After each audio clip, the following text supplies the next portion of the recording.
ఎండలు దంచుకొడుతున్న వేళ తెలంగాణ ప్రజలకు హైదరాబాద్ వాతావరణ శాఖ చల్లని కబురు చెప్పింది. మార్చి 21 నుంచి తెలంగాణలోని పలు ప్రాంతాల్లో వర్షాలు కురిసే అవకాశం ఉందని తెలిపింది. 21, 22వ తేదీల్లో ఆయా ప్రాంతాల్లో తేలికపాటి నుంచి ఒక మోస్తరు వర్షాలు పడనున్నాయి. దీంతో ఎండల ఉక్కపోతతో ఉక్కిరిబిక్కిరి అవుతున్న ప్రజలకు కాస్త ఉపశమనం దొరకనుంది. మరోవైపు తెలంగాణలో రేపు, ఎల్లుండి పలు జిల్లాల్లో వడగాల్పులు వీచే అవకాశం ఉందని వాతావరణ శాఖ అధికారులు తెలిపారు. కొమరంభీం, ఆసిఫాబాద్, మంచిర్యాల, ఆదిలాబాద్, జగిత్యాల జిల్లాల్లో వడగాలుల తీవ్రత ఎక్కువగా ఉండనుందని సూచించారు. 2024 వేసవితో పోలిస్తే ఈసారి ఉష్ణోగ్రతలు అధికంగా ఉన్నాయి. సాధారణం కంటే 3.3 డిగ్రీల సెల్సియస్ అధిక ఉష్ణోగ్రతలు నమోదవుతున్నాయి. రాష్ట్రంలోని పలు ప్రాంతాల్లో దాదాపు 40 డిగ్రీల ఉష్ణోగ్రత దాటింది. ఎండలు, వడగాలుల తీవ్రత ఎక్కువగా ఉండటంతో ప్రజలు జాగ్రత్తలు తీసుకోవాలని అధికారులు సూచించారు.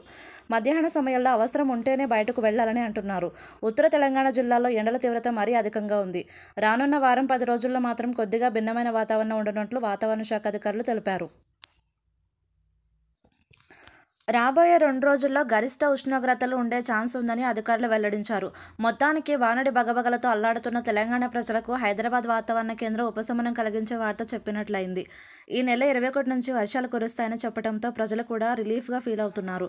హాట్ సమ్మర్లో కాస్త కూల్ వెదర్ రావడంతో పట్ల సంతోషం వ్యక్తం చేస్తున్నారు. కాగా ఈ నెల 25 తర్వాత ఎండల తీవ్రత పెరగనున్న నేపథ్యంలో తగిన జాగ్రత్తలు తీసుకోవాలని ఆరోగ్య నిపుణులు సూచిస్తున్నారు. ఉదయం 11 నుంచి మధ్యాహ్నం 3:30 గంటల మధ్య బయటకు వెళ్లకపోవడమే మంచిదని చెబుతున్నారు. తలపై టోపీ లేదా గొడుగు, కాటన్ దుస్తులు ధరించాలని తేలికపాటి ఫుడ్ తీసుకోవాలని సూచిస్తున్నారు. ఎక్కువగా నీళ్లు తాగడంతో పాటు శరీరం డీహైడ్రేట్ కాకుండా జాగ్రత్తలు తీసుకోవాలని చెబుతున్నారు.